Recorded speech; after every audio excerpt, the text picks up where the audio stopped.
Morning বন্ধুরা, কেমন আছো তোমরা সবাই? Good morning, have a nice day. আশা করি সবাই খুব খুব খুব ভালো আছো। আমরাও খুব ভালো আছি। তোমাদের সবাইকে অনেক অনেক অনেক স্বাগত মুখার্জি ফ্যামিলি ব্লগসে। আজকে এখন থেকে ব্লগটা স্টার্ট করছি। অলরেডি অনেকটা সময় চলে গেছে, আমার অনেকগুলো কাজ হয়ে গেছে। আজকে কৌস্তবের আর্লি মর্নিংয়ে বেরোনো ছিল, তো তার জন্য ওকে কুকারে সেদ্ধ ভাত করে দিয়েছিলাম। আর ও আজকে খেয়েছে ডিম সেদ্ধ করে দিয়েছিলাম। আর কুমড়ো, আলু আর অল্প একটু মুসুর ডাল দিয়ে কুকারে সিটি দিয়ে দিয়েছিলাম, সেটা বাটার দিয়ে ও খেয়ে গেছে। আমি একটা কথা বলবো। বলো। বলছি যে না, ওই কি জানো, মনে করো একটা কথা, আমাদের চ্যানেল যদি ভালো লাগে আমাদের ভিডিও অনেকবার দেখবে। আলে বাবালে। তো পাকুম পড়তে বসে গেছে। এই যে পাকুমের বইপত্র দেখতেই পাচ্ছ, এই যে পড়ার টেবিল, এই যে দেখো ম্যাথ করছে, সামনে পরীক্ষা বলে। আর আজকে আমাদের রান্না বান্নাও মোটামুটি সব করাই রয়েছে আর কি। ভাতটা করব, মাছ করা রয়েছে, আর দেখি কিছু একটা ভাজা করে নেব, তো আমাদের হয়ে যাবে। আজকে রান্নার বেশি ঝামেলায় যাচ্ছি না, কারণ অনেক কাঁচাকুচি ভিজিয়েছি, কাঁচাগুলো আজকে কমপ্লিট করতে হবে। অনেকদিন ধরে জমেছিল, বৃষ্টির জন্য জমতেই থাকে, যেটা হয় আর কি। তো আমরা এখন পাকুমকে আর কি, আমরা বলছি কেন, আমি এখন পাকুমকে পড়াশুনোটা করিয়ে নিয়ে আমি বাকি কাজ করব। আমার সব কাচাকুচি করে মেলে দেওয়া হয়ে গেছে, স্নান করে এসেছি। আমি বলি না কাচাকুচি করলেই বৃষ্টি হয়, আজকে দেখছি এখনো কিন্তু রোদ্দুর রয়েছে, জানি না বাদে বৃষ্টি হবে কিনা। আজকে রান্নাঘরে আমার রান্নার আর কি সেরকম কোনো চাপই ছিল না বলতে পারো। রান্নাবান্না কিছুটা করা ছিল, ভাতটা করেছি আর আলু সেদ্ধ ডাল সেদ্ধ দিয়েছি। যেটা আমার রান্নাঘরের আজকে একটা ভাইটাল কাজ আছে, সেটা হলো কি বলে, তালের শ্বাস বের করা। তালের শ্বাস না তো, এটাকে কি বলে, তাল তাল ঘষে তালের কি বলে, ওটাকে কি বলে, তালের কাঠটা বের করে নেওয়া। তো আমি এখন তাল ঘষবো, সেটা করব, কিন্তু আমি একদম কি বলে ওটাকে, টিপিক্যাল বাঙালিদের মতো ঝুড়িতে ঘষবো। তো তালগুলো দেখাচ্ছি। কোসব আগের দিন 3খানা তাল নিয়ে এসছে, তো আমি সেটা কিভাবে ঘষবো তোমাদের সাথে শেয়ার করব। প্রথমে আমি তালের খোসাগুলোকে ভালো করে ছাড়িয়ে নিয়েছি, দেখতে পাচ্ছ, এই যে দিয়ে সামান্য একটু জল দিয়ে ভিজিয়ে রেখেছিলাম যাতে এটা বেশি নরম হয়ে থাকে। আমি এর মধ্যে 2টো তাল নিয়েছি, 2টো তালের মানে এরকম 6টা টুকরো রয়েছে। আর একটা তাল রেখে দিয়েছি, একটু শক্ত আছে, যদি 2 দিন বাদে ওটা করা যায় আর কি। তো তাল কি বলে, তাল ঘষার আগে যেটা করতে হবে, হাত কিন্তু খুব ভালো করে ধুয়ে নিতে হবে। আর আমি এটা যেহেতু ঝুড়িতে করছি, এই যে একটা ঝুড়ি রেখে দিয়েছি, এই দেখো ঝুড়িটা ধুয়ে রেখেছিলাম, ঝুড়িতে আর কি থালাতে জলটা পড়েছে, আমি জলটা আগে ফেলে দিচ্ছি, ঝুড়িটা এখানে রাখবো। এখানে আমি ট্রায়াল দিচ্ছি তালের, এই একটুখানি ট্রায়াল দিয়েছিলাম আগে যে আমি পারবো কিনা আদৌ।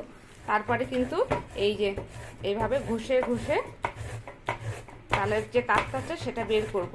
আমি এখান থেকে যখন এটা এইভাবে ঘষবো, দেখো এটা এরকম হয়ে যাবে, আস্তে আস্তে পুরো সাদা টাইপের হয়ে যায়, জানো তো, কাঠটা বেরিয়ে। আর এই যে থালার মধ্যে পড়ছে, দেখো এই যে, ঠিক আছে। আর এটাকে আমি এমনি সামান্য একটু চিনি দেবো, তাল তো এমনিতেই মিষ্টি হয়, চিনি দিয়ে আমি এটাকে ফুটিয়ে রেখে দিই, আর শুকনো শুকনো করে রেখে দিই। ওর মধ্যে তোমরা দুধ দিতে পারো, নারকেল দিতে পারো। আমি নারকেল দিই না, গ্যাস অম্বলের সমস্যার জন্য নারকেল দিই না। আর এটা রুটি দিয়ে খেতে কিন্তু খুবই ভালো লাগে, গরম গরম রুটি দিয়ে। আর তাল ফুলুরির তো কোনো কথাই হবে না, একটা তাল রেখে দিয়েছি, দেখি তাল ফুলুরি করতে পারি কিনা। ওটা তো একটু সময় সাপেক্ষ, যদি তাল ফুলুরি করি, আমি কি প্রসেসে করি অবশ্যই তোমাদের সাথে শেয়ার করব। বা তোমরাও কিন্তু কমেন্টস করে আমাকে জানাতে পারো যে কোন প্রসেসে তাল ফুলুরি করতে হয়, কারণ সত্যি কথা বলতে আমি তাল ফুলুরি এর আগে কখনো করিনি। তো তোমরা যদি একটু কমেন্টস করে জানাও, আমার পক্ষে কিন্তু সুবিধা হয়, ঠিক আছে। তো চলো আমি তাড়াতাড়ি করে এই কাজটা করে নিই। এই দেখো তালটা আমি ফুটতে বসিয়ে দিয়েছি, এই দেখো ফোটাও শুরু হচ্ছে। তাল ফোটা কিন্তু খুব ছিটকায়, তাই খুব সাবধানে।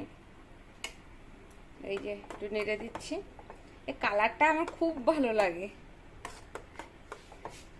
খেতে কত ভালো লাগে। আর এই তাল ঘষতে ঘষতে আমার হাতের অবস্থা খারাপ হয়ে গেছে, খুব কষ্ট হয়েছে, কতক্ষণ ধরে তাল ঘষেছি আমি। প্রস্তাবকে তো ফোন করে মানে মুখও করলাম যে তুমি এতটা তাল নিয়ে এসছোই বা কেন, আমার হাতের অবস্থা খারাপ হচ্ছে।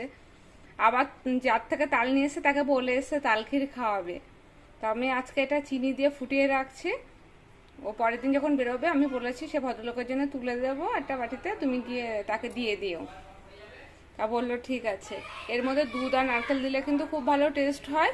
যেহেতু গ্যাস অম্বলের ভয়তে আমি দুধ আর নারকেল দিচ্ছি না, নারকেলে আমার পেটের সমস্যা হয়, আর এটা যেহেতু রুটি দিয়েই খাবে মা বাবা, তো ওদেরও যাতে পেটের সমস্যা না হয়, তাই আমি এর মধ্যে শুধুমাত্র অল্প একটু মানে সামান্য পরিমাণেই বলতে পারো চিনি দেব, আর সামান্য একটু নুন দেব, না হলে চিনির স্বাদটা উঠবে না, মিষ্টির স্বাদটা উঠবে না। আর তালটা খুবই ভালো তাল আর খুবই মিষ্টি।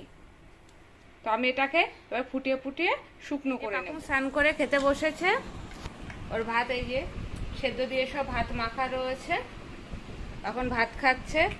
সুপার এক্সাইটেড আজকে খাওয়ার জন্য, কারণ ওর পছন্দের খাবার আছে, তো ও সুপার এক্সাইটেড রয়েছে আজকে। আজ বিকেলবেলায় একটু ছাদে এলাম, তো দেখলাম এই ফুলটা ফুটে গেছে। দেখো কি সুন্দর দেখতে লাগছে না ফুলটা দেখতে, একটা ছোট্ট গাছে এত সুন্দর ফুল। একটাই কুড়ি ছিল, ভাবছিলাম কবে ফুটবে কবে ফুটবে। কালারটাও দেখো কি মিষ্টি কালার না, আর দেখো এরকম ছোট্ট গাছে, এই যে বুঝতে পারছো গাছটা কত ছোট।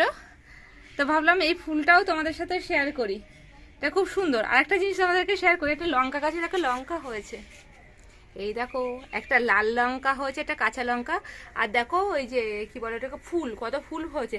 এই লঙ্কা গাছটা কিন্তু আগের বছরের লঙ্কা গাছ, জানো তো, মরে যাচ্ছিল লঙ্কা গাছটা।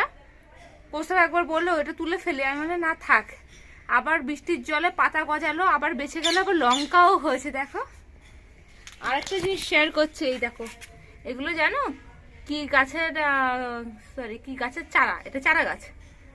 বাবা এখানে লঙ্কা ফেলেছিল, লাল লঙ্কার দানা, তো দেখো গাছগুলো কিন্তু এরকম বেরিয়েছে, কত লঙ্কা গাছ বেরিয়েছে না। এই যে গোলাপ গাছের ডালটা কাটতে হবে, কত বড় হয়ে গেছে। বৃষ্টিতে গাছপালা দেখতে আমার সত্যি খুবই ভালো লাগে, এখন কি অসাধারণ লাগে গাছগুলো দেখতে, বেশ সবুজ সবুজ একটা ব্যাপার। এই যে তুলসী গাছ, এই যে সব গাছ, তোমাদেরকেও শেয়ার করে দিলাম গাছগুলোকে।